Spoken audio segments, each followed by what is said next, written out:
రెండవ దినవృత్తాంతాల గ్రంథం 20వ అధ్యాయం. రెండవ దినవృత్తాంతాల గ్రంథం 20వ అధ్యాయం 15వ వచనం ఒకసారి చదువుతున్నాం.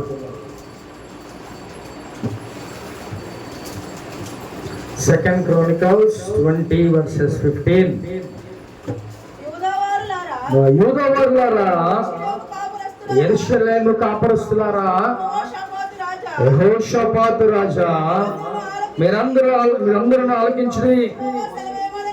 యెహోవా సెలవేమిదనగా, ఈ గొప్ప సైన్యమునకు మీరు భయపడకుడి, జడియకుడి. ఈ యుద్ధము మీరు కాదు, దేవుడే జరిగించును. హల్లెలూయా. ఇక్కడ దేవుడు ఈరోజు మనతో మాట్లాడుతున్న అంశం ఏంటంటే, దేవుడు యుద్ధము ఆయనే చేస్తాడంట, మనం కాదు చేసేది. అర్థమవుతుందా? ఈ యుద్ధము మీరు కాదు, దేవుడే జరిగించడనే దేవుడు మాట్లాడుతున్నాడు. ప్రేమ దేవుని బిడ్డ, ఇక్కడ యుద్ధము అనగా మనం కూడా అనేకమైన యుద్ధాలు చేస్తా ఉంటాం. మనం కూడా అనేకమైన యుద్ధాలు చేస్తూ ఉంటాం. ఏ యుద్ధాలు చేస్తూ ఉంటాం? తెల్లవారుజాము లెగ్గానే మన పోరాటం స్టార్ట్ అయింది. ఏమండి, అవునా కదా?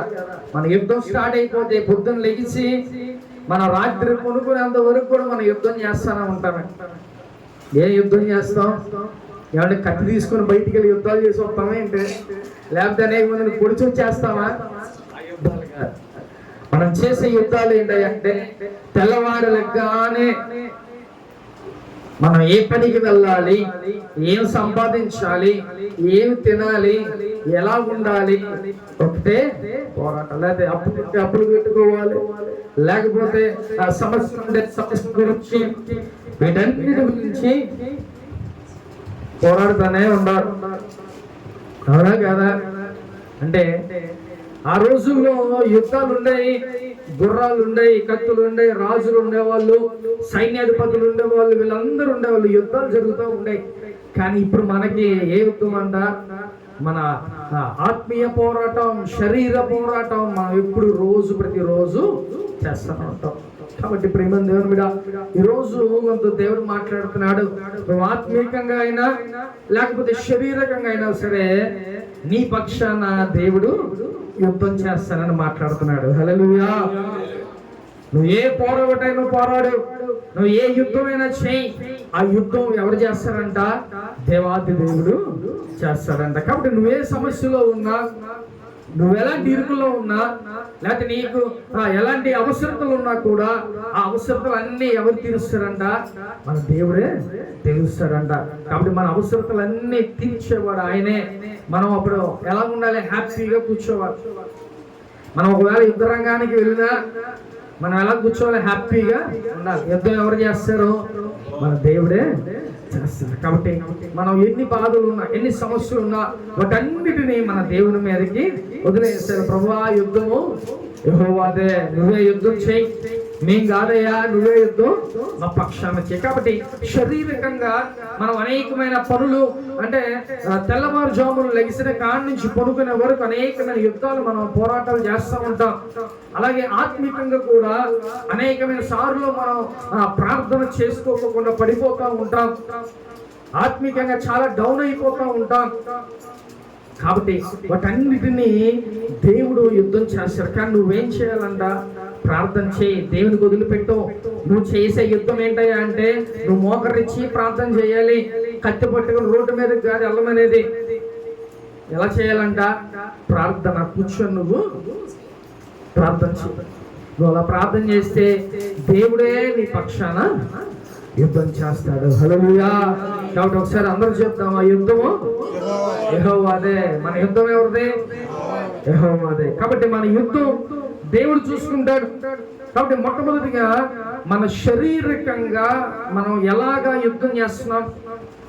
అప్పులు ఉండొచ్చు, అనారోగ్యం ఉండొచ్చు, లేదా బాధలు ఉండొచ్చు, సమాధానం లేకపోయి ఉండొచ్చు, ఇంకా అనేకమైన విషయాల ద్వారా మనం ఈ లోకపరంగా శారీరకంగా మనం యుద్ధం చేస్తూ ఉంటాం. వాటన్నిటితో తెల్లవారుజాము లెగ్గానే మన ఈ యుద్ధాలతోనే మనం రోజు నడుస్తూ ఉంటది.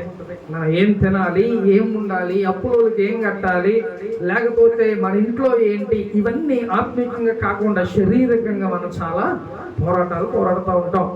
ఇవన్నిటికీ దేవుడు కూడా మన పక్షాన యుద్ధం చేస్తాడు. కాబట్టి నువ్వు చేయాల్సిందండి, నీకు ఇచ్చిన పనిని నువ్వు చేసుకుంటూ నువ్వు ప్రార్థన చేస్తే ఈ లోకపరమైన ఆశీర్వాదాలు దేవుడు నీకు అనుగ్రహిస్తాడు. దేవుడు ఏం చెప్తున్నాడు? మీ చేతి కష్టార్జితాన్ని నేను ఆశీర్వదిస్తా. నువ్వు ఇంట్లో కూర్చుంటే ఆశీర్వదిస్తా అని దేవుడు చెప్తున్నాడా?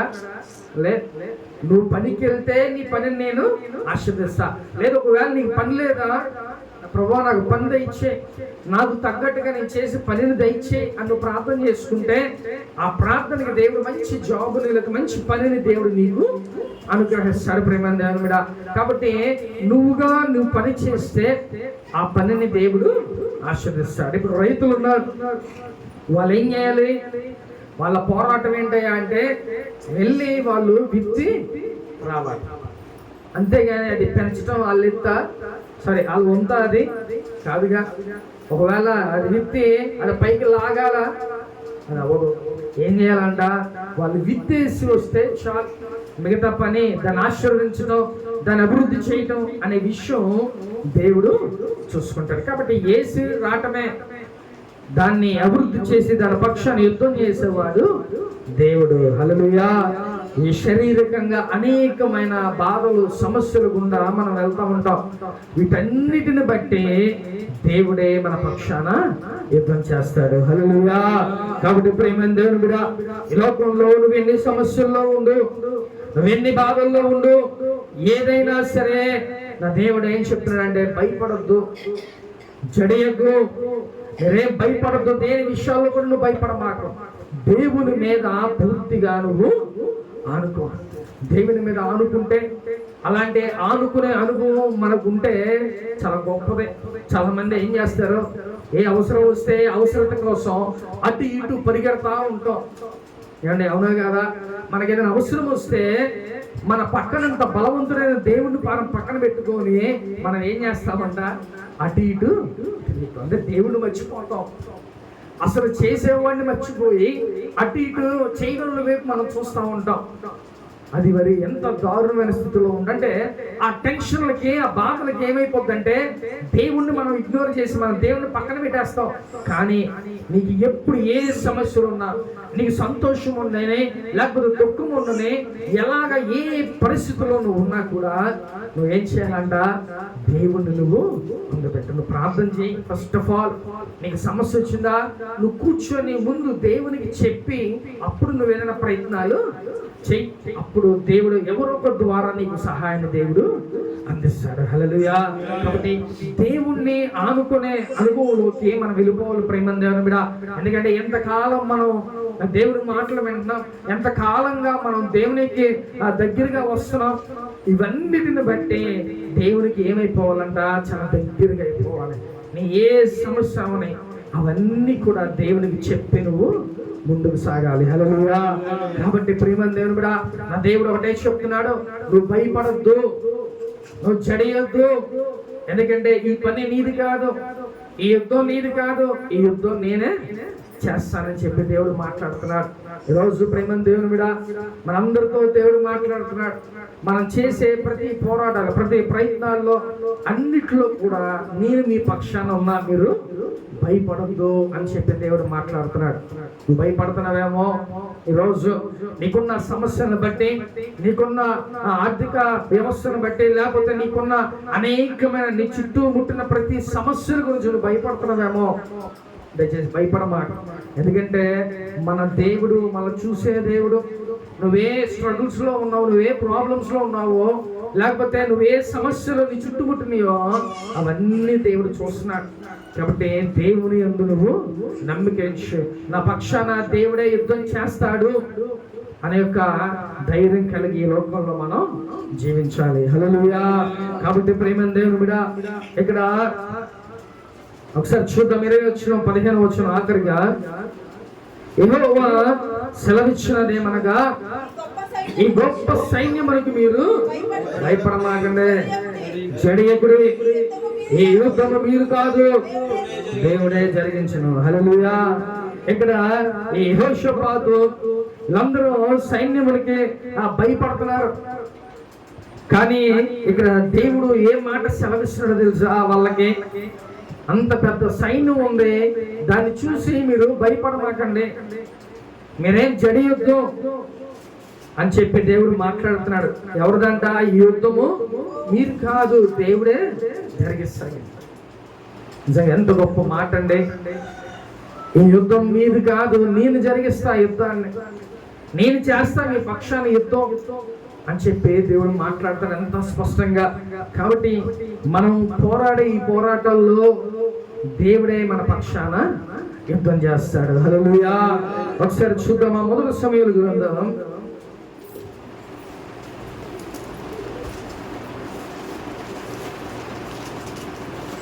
17వ అధ్యాయం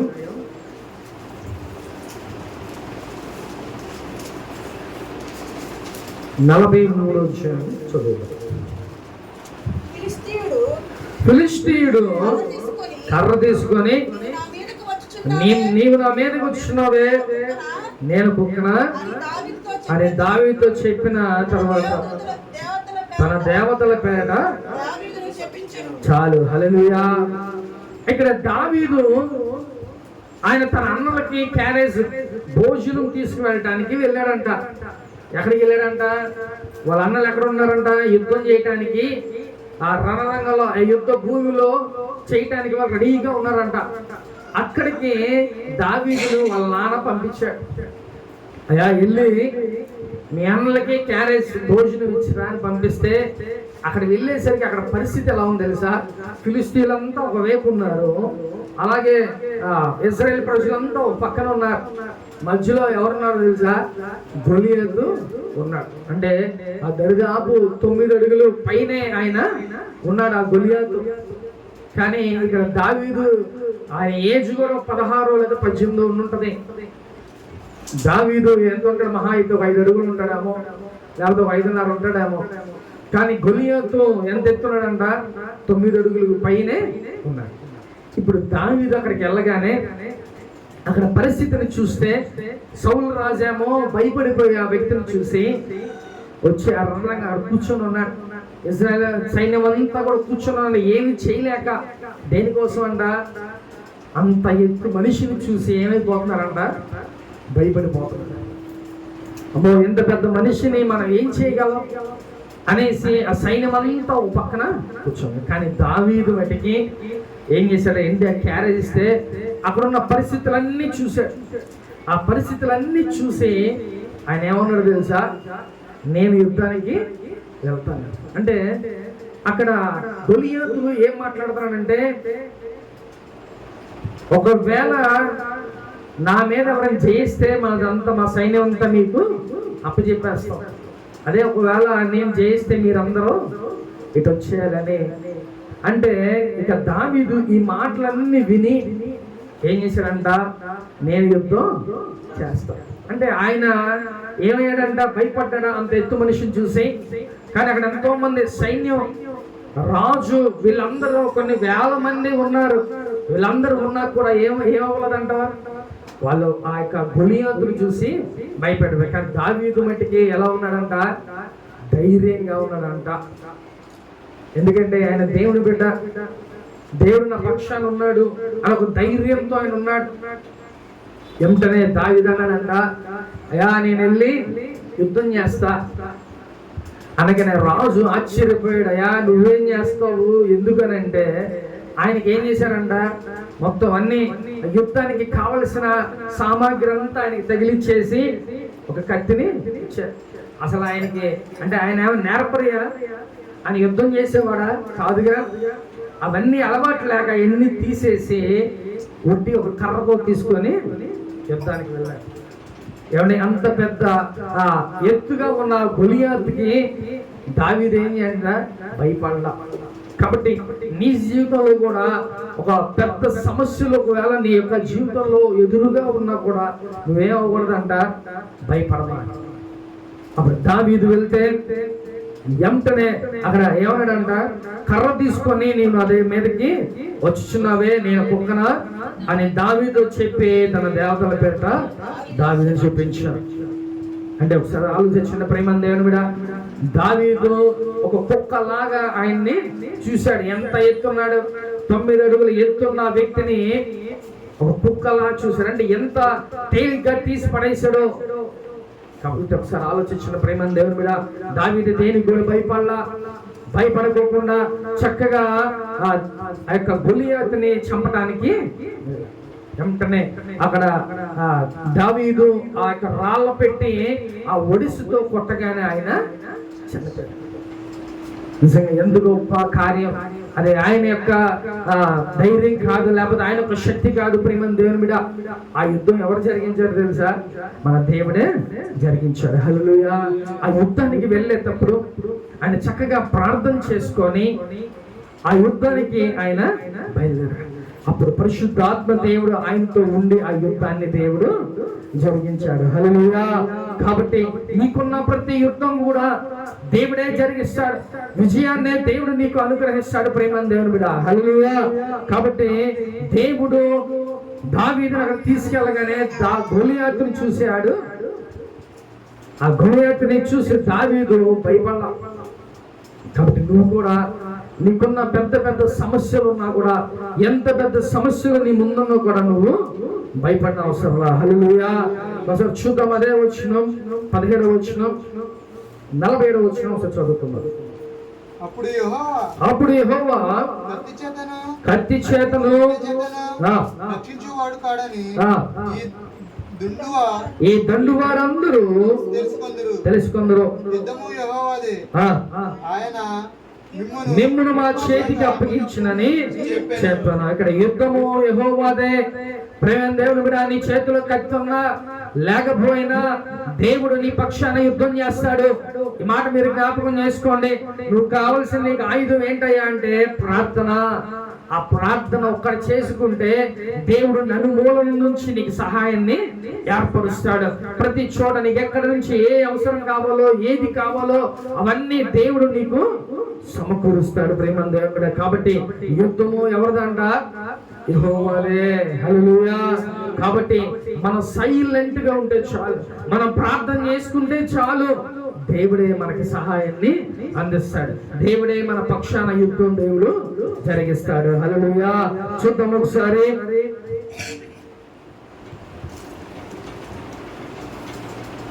2వ దినవృత్తాంతాల గ్రంథం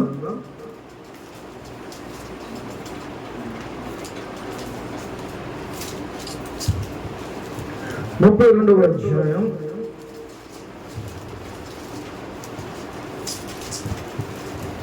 7వ వచనం 8వ వచనం చదువుకుందాం. మీరు దిగులు పడకుడి, ధైర్యము విడవకుడి,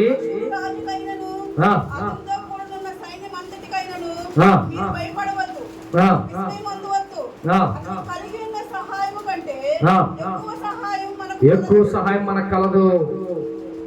హల్లెలూయా! ఇక్కడ హిజ్కియా రాజు తన సైన్యానికి చెప్తున్నాడు ఏమన్నాయి అంటే, మీరు దిగులు పడొద్దు.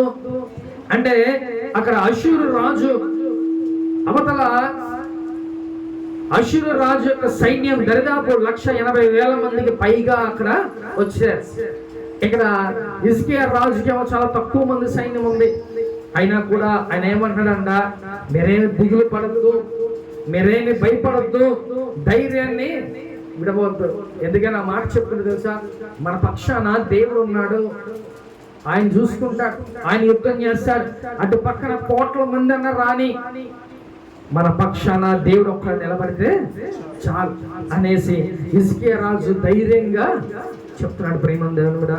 కాబట్టి అష్షూరు రాజుకి ఎవరు భయపడద్దు, ఆ సైన్యాన్ని చూసి ఎవ్వరు మీరు ధైర్యద్దు, మీరు దిగులు పడమాకండి, ధైర్యాన్ని మటుకి విడిచిపెట్టదని చెప్పి చెప్తున్నాడు. అయితే అతను కలిగిన సహాయం కంటే ఎక్కువ సహాయం మనకి కలుగును. అంటే ఆయనకి ఎంత బలం ఉందో మనకు తెలియదు, కానీ అతని కన్నా ఎక్కువ బలం మన దగ్గర ఉంది.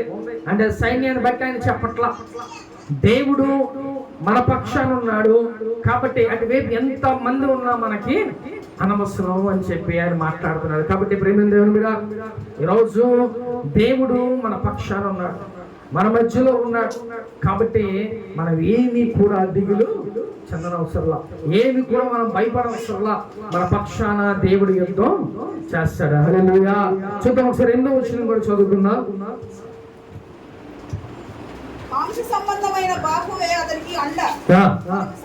మనకు సహాయం చేయుటకును మన యుద్ధములను జరిగించుటకును మన దేవుడైన యెహోవా మనకు తోడుగా ఉన్నాడని చెప్పగా జనులు చాలు. హల్లెలూయా. ఆ హిజ్కియా రాజు తన సైన్యానికి ఏం చెప్పాడంట? ధైర్యాన్ని చెప్పాడంట.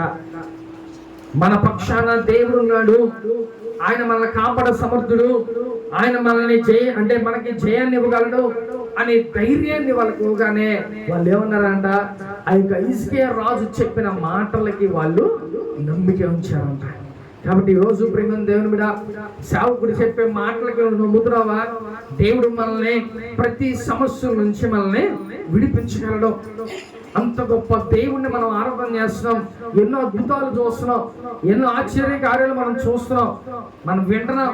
ఇవన్నీ చూసి కూడా మనకు వచ్చే సమస్యలను బట్టో, మనకు ఎదుర్కొన్న ఆ గొల్లియాత్ లాంటి పెద్ద పెద్ద సమస్యలను చూసి కూడా మనం ఏమైపోతా భయపడిపోతాం, దిగులు పడిపోతామో, ఏమైపోతో, ఏం జరిగిపోతో, మన జీవితం ఏమైపోతో అని అనుకుంటా ఉంటాం.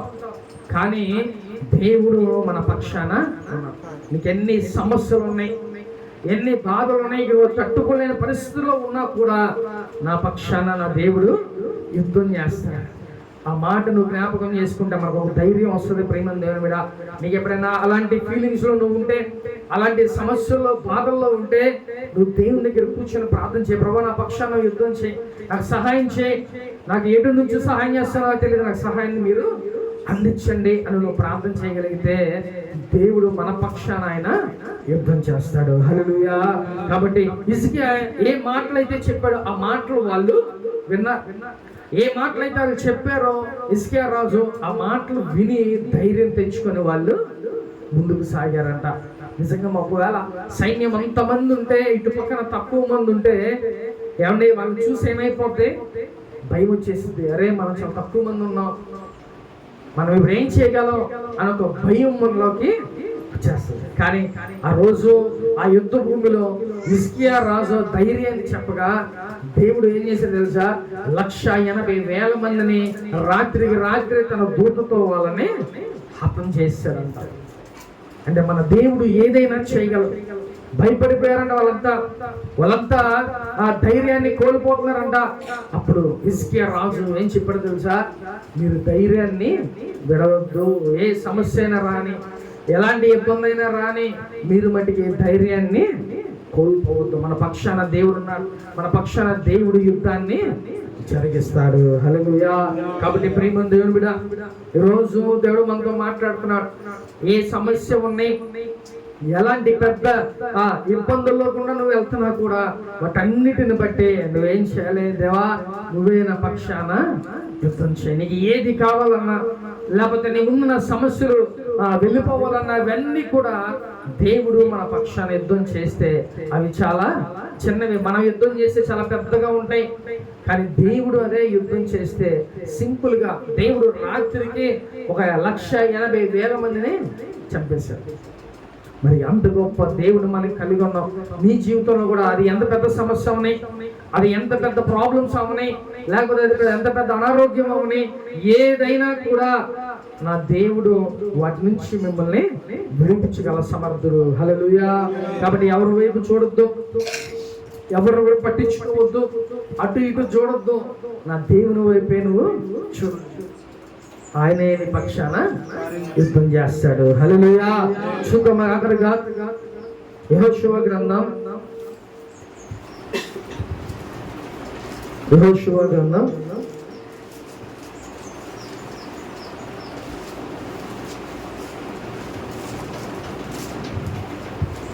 7వ అధ్యాయం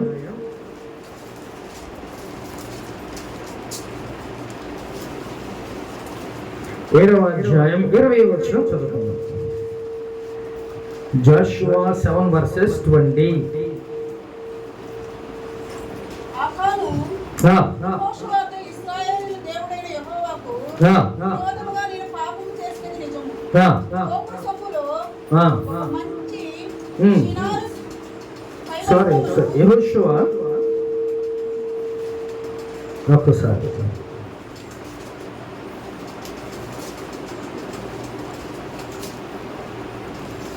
సరే 6వ అధ్యాయం 20 వచనం చదువుకుందాం. యాజకులు బూరలు ఊదగా ప్రజలు కేకలు వేసిరి. ఆ బూరల ధ్వని విని ప్రజలు ఆర్భాటముగా కేకలు వేయగా ప్రాకారము కూలెను.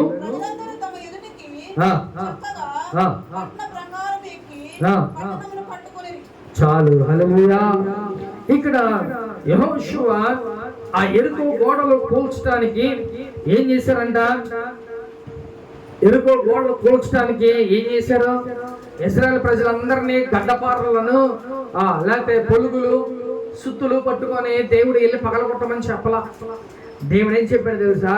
ఆ యెరికో గోడ చుట్టూరు మీరు తిరగండి, స్తుతులు చెల్లించండి. 7 రోజుల పాటు మీరు స్తుతులు చెల్లిస్తూ ఆ గోడ చుట్టూ తిరిగి మీరు స్తుతులు చెల్లిస్తే ఆ గోడను నేను కూల్చేస్తా. అంటే మీరు మీ పని మీరు చేయండి, మిగతాది నేను చూసుకుంటా అని వీళ్ళు చక్కగా 6 రోజులు తిరిగి 7వ రోజు వాళ్ళు స్తుతులు చెల్లిస్తూ వాళ్ళు దూరంగా వెళ్ళి ఉంచుంటే ఆ యెరికో గోడంతా ఒక్కసారి కూలిపోయిందంట.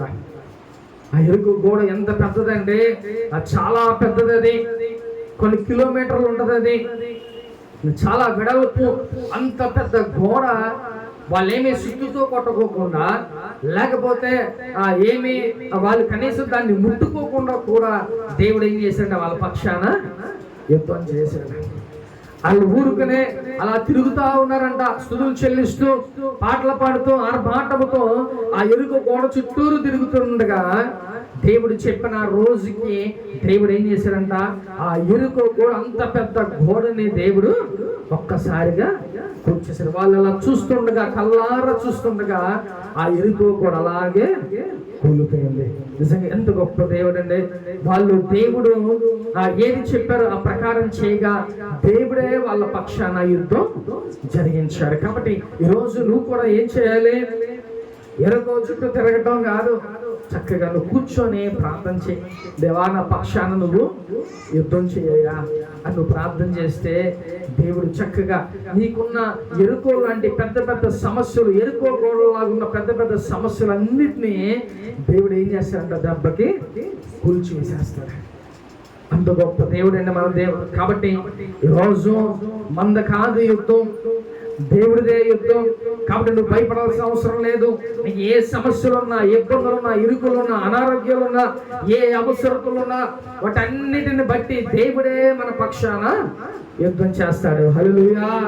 కాబట్టి ప్రేమ దేవుడు నువ్వేం భయపడమాకని చెప్తున్నాడు. ఈ రోజు నువ్వేం చెడియొద్దు, నువ్వు యొక్క ధైర్యాన్ని నువ్వు విడిచిపెట్టద్దు అని చెప్పి దేవుడు మాట్లాడుతున్నాడు. కాబట్టి ఈ రోజు నువ్వు భయపడుతున్నావు దేని గురించైనా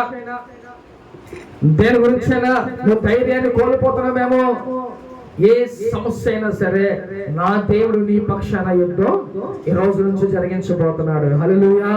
కాబట్టి మీరు ధైర్యంగా ఉండండి, ధైర్యంగా మీరు ప్రార్థన చేయండి. దేవా నా పక్షాన మీరు యుద్ధం చేయండి అని నువ్వు ప్రార్థన చేయగలిగితే నీ యొక్క శరీరపరమైన యుద్ధం కానీ లేకపోతే ఆత్మీయ పరమైన యుద్ధం నా దేవుడే నీ పక్షాన జరిగిస్తాడు. కాబట్టి నువ్వు చక్కగా భయపడకోకుండా, నువ్వు జడియకుండా, నువ్వు యొక్క ధైర్యాన్ని నువ్వు కోల్పోకుండా చక్కగా దేవుని దగ్గర నువ్వు ప్రార్థన చెయ్యి. దేవుడే నీ పక్షాన యుద్ధం జరిగిస్తాడు. ప్రేమ దేవుని మీద. హల్లెలూయా. కాబట్టి ఇక్కడ యెరికో గోడని దేవుడు కూల్చేశాడు. ఇజ్రాయేల్ పక్షాన దేవుడు యుద్ధం చేసి ఆ యొక్క యెరికో గోడని ఆయన కూల్చేశాడు. అలాగే ఆ హిజ్కియా రాజు దండెత్తి ఆయన వెళ్ళగా రాత్రికి 150,000 మందిని దేవుడు హతమార్చాడు. అంటే వాళ్ళ వల్ల అవ్వదు, కానీ దేవుడు ఆ కార్యాన్ని జరిగించాడు. అంటే వారి పక్షాన ఆయన యుద్ధం చేశాడు. కాబట్టి మీరు దేనికి కూడా జడియొద్దు, భయపడమాకండి. ప్రతి విషయంలో మీరు ధైర్యం వహించి నా దేవుడు నా పక్షాన ఉన్నాడని ఒక ధైర్యంతో మీరు ముందుకి సాగిపోవాలని ఈ రోజు మనతో మాట్లాడుతున్నాడు ప్రేమైన దేవుడా. కాబట్టి నువ్వు ఏ సమస్యతో బాధపడుతున్నావో ఆ సమస్య గురించి నువ్వేం భయపడమాక, దాని గురించి నువ్వేం నీ ధైర్యాన్ని విడిచిపెట్టుకోమాక. ఎందుకంటే నా దేవుడు నీ పక్షాన యుద్ధం చేస్తాడు. మీరు ధైర్యంగా ఉండండి, మీరేం భయపడని అవసరంలా, చక్కగా మీరు ధైర్యం కలిగి మీరు ప్రార్థన చేయండి. కాబట్టి యుద్ధము యెహోవాదే, మీ పక్షాన దేవుడు యుద్ధం జరిగిస్తాడు. హల్లెలూయా. ఆత్మ చెబుతున్న మాట చెవులను వినుగాక. ఆమె అందరూ మోకరించి